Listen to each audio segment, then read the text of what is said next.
Alright, so this is part 2 of a horror trilogy based on the Fear Street book series. And the fact that all 3 movies are released very close together, 1 week apart, made me super curious to check them out and see what they do with them. Now, the first one I thought was pretty decent. It delivered some fun slasher action. It had some interesting mythology behind the story, and I generally liked the characters too. But I wasn't exactly sure how they were gonna continue the storyline from the first movie. Because I knew this one was gonna take place in 78, while the first part took place in 94. So this looked more like a prequel, and it sorta is actually, because it dives more into the backstory here. The movie itself doesn't have that much to do with the current timeline, although the events that take place here are relevant to the current story. But yeah, it's not really a direct sequel in the purest sense of the phrase. In the intro, the story does pick up exactly where we left off. But then we do spend the next 90 minutes in the past.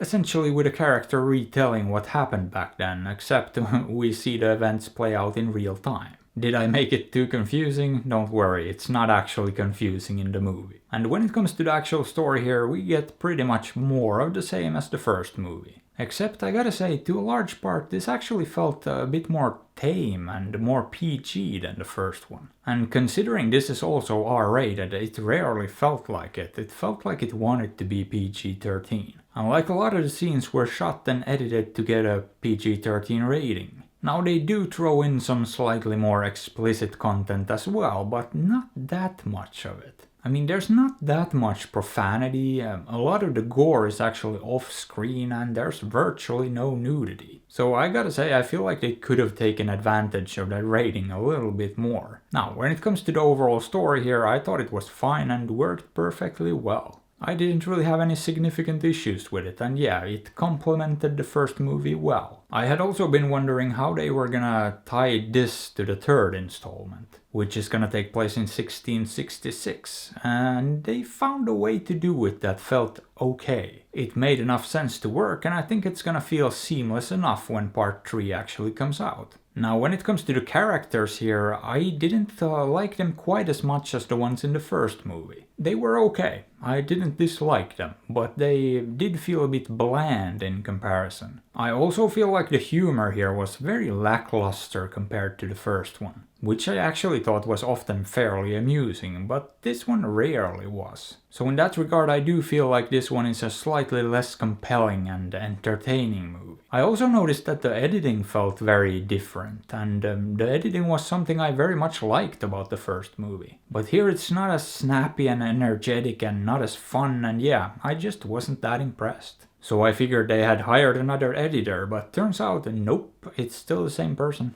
I guess they just decided to switch it up and try something different here. And I will say that it feels like they attempted to maybe emulate the movies of these eras the movies take place in. Because the first one definitely felt a little bit like a 90s slasher movie, and this one felt different. More like an attempt at capturing that 70s slasher feel, with less success, I would say. But yeah, the less compelling characters with less energetic and fun editing, combined with less successful comedy, does make this as a whole just a less impressive movie. Now, with that being said, I still thought it was fine, and none of those things were poorly executed. They just weren't that great and a step down from the first movie. Which means I think I'm gonna have to give this one a low 6. Boop. However, I'm still curious to check out the third installment, although I'm not sure I'll review it. But I might for the sake of completion, and yeah, I don't know. Should you check it out? If you liked the first one, sure, why not? And if you didn't, this one is safe to skip. So, you know, use your best judgment and do whatever you feel like. After all, I'm not your dad. But hey, what are your thoughts on this? Have you seen it? Did you like it? Let me know. And if you enjoyed the video, maybe give it a thumbs up or sub to the channel, because that would be fantastic.